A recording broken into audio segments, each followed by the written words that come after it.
Bekalan ayam dan telur di pasaran tempatan dijangka mencukupi dan tidak berdepan sebarang masalah menjelang Ramadan bulan depan.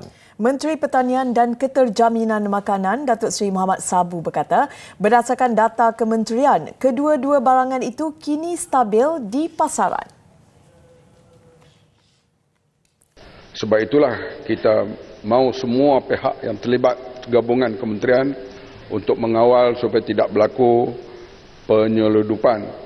Yang ketiga, memang soal import dan sebagainya mesti kita seimbangkan dengan pengeluaran tempatan. Dalam pada itu, mengulas mengenai langkah membantu penternak kecil yang berdepan tekanan kos makanan ayam, jelasnya Mardi bersama Jabatan Pertanian sudah membangunkan beberapa bahan mentah alternatif. Ia termasuk penggunaan isi rong sawit dan jagung bijirin tempatan sebagai makanan ternakan. Setakat ini, sebanyak 15 syarikat terlibat dalam inisiatif tanaman jagung bijirin tempatan dengan kerajaan memberikan sokongan awal dari segi kewangan dan logistik.